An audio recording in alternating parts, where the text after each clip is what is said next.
Hi everyone, Great Power 60 here. I just wanted to show you, I don't know, can you see?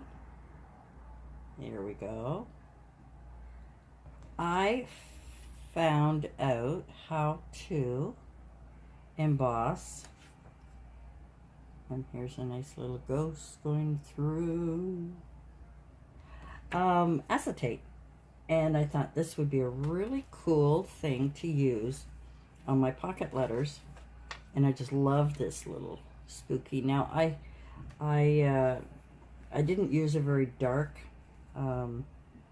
ink on here, and I don't know if you're supposed to use special ink or not, guys. I just use whatever I had. Sorry, I gotta get out my heating gun and we'll plug it in so it'll be ready to use. So here's a couple of things that you need. A piece. Now this acetate is very old. I've been retired, what, 7 years, and I had a box of this acetate many years before I retired. So it's, you know, maybe a little yellowing, but I think it's pretty good. It's pretty good, and it's good for testing and stuff on. So I wanted to do some testing, and this is what I tried. The first one I tried, like, I don't have white ink, but I did have this Distress Antique Linen, so it's kind of a yellowing. Now I'm sure I could use black. So what I did was these are just cheap little dollar store stamps that I picked up a couple of years ago. So all I'm doing is just stamping, and I'm going to emboss it. I'm learning how to emboss on acetate, which is kind of cool. Now I suppose I could have cut that into a smaller piece, but let's just...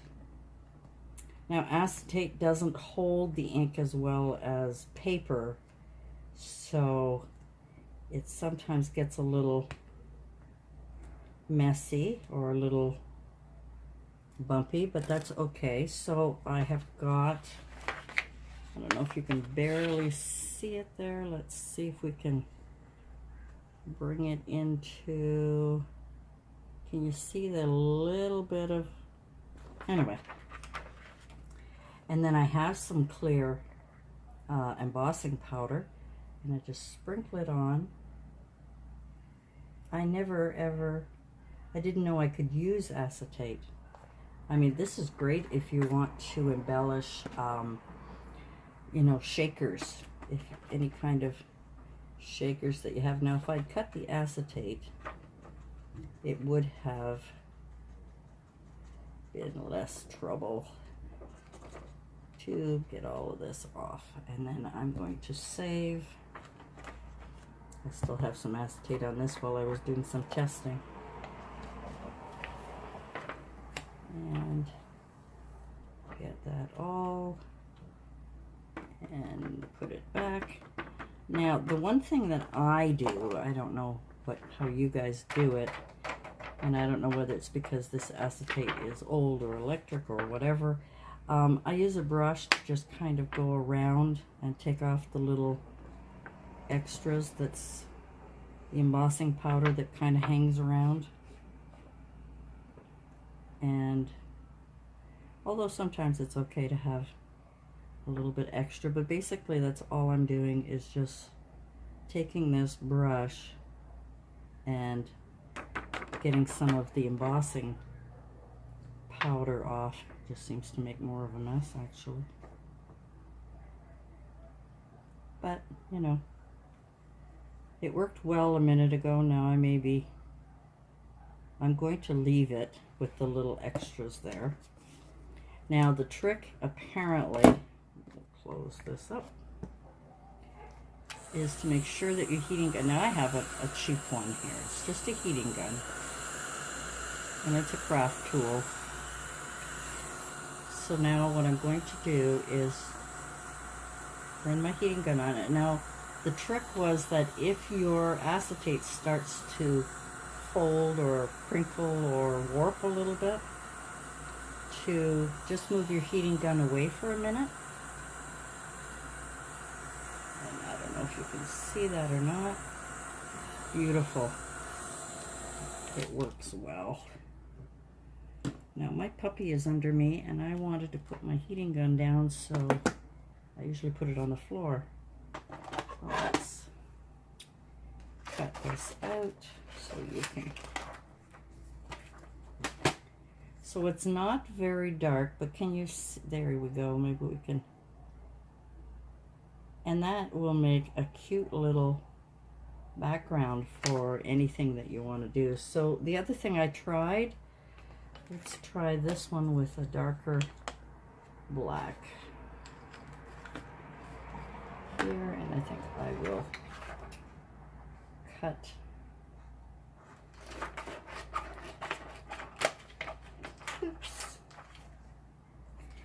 a piece off so that it's not I hope I didn't cut it too small now. Nope.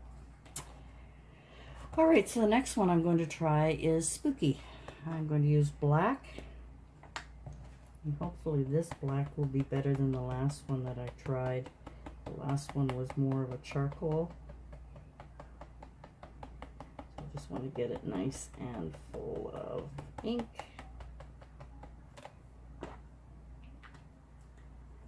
And then I'm going to take my acetate. What I should do is use a cleaner surface so that I don't get too much, because I've got embossing powder on there and I've got a hair. All right, let's put it down here.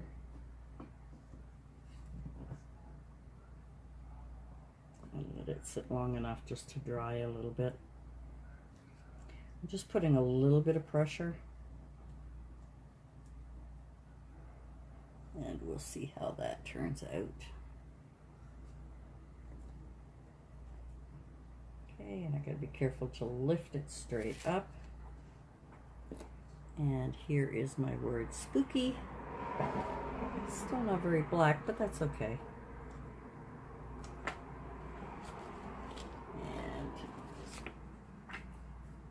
We're going to use our embossing powder. I've got lots on here I should use.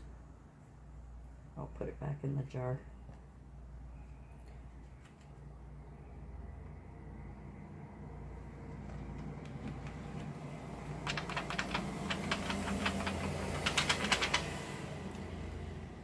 Again, I'm going to take my brush and just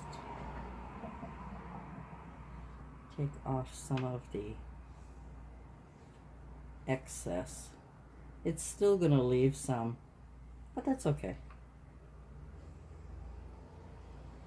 I mean, if I really wanted to be picky, I could go in with one of these really tiny brushes and just kind of, you know, go around it.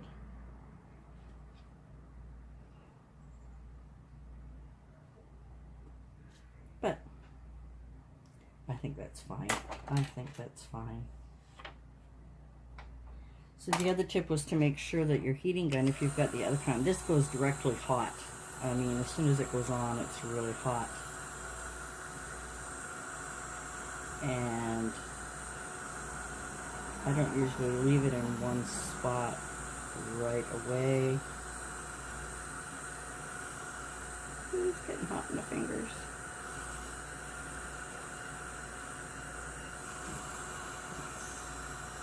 Move it this way.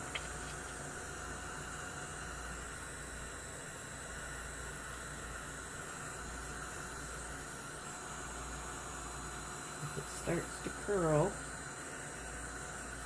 it doesn't even need it, I find, as long. You don't need it on the acetate as long as you do with paper.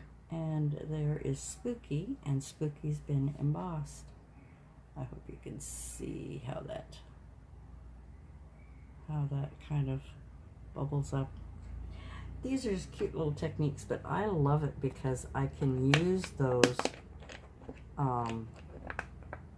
acetates for doing pocket letters and all kinds of things.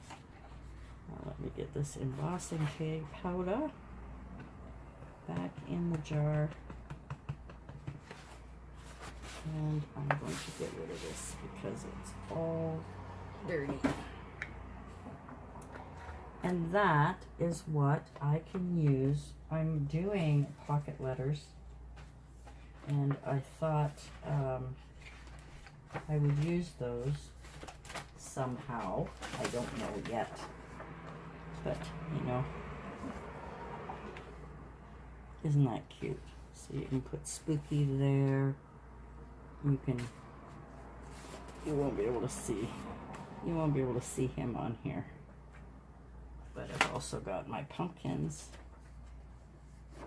And you could, you know, use this as a shaker with some of my Halloween confetti. And put that in the background of that. So we're going to try that. I'm not very good at making shakers, I'm afraid. I am afraid I am not. So let me get all my material together and I'll be back. Thanks for joining me on this little, just a quick little, see this one here warped. I don't know if you can see, it warped a little bit, this one, as opposed to this one here. But that's okay because you tape it down and do whatever. So I just wanted to show you how to do embossing on acetate. I mean, I'm sure all of you already knew that. I didn't. It's a new trick for me. Thanks for joining me, and we'll see you again soon. Bye for now.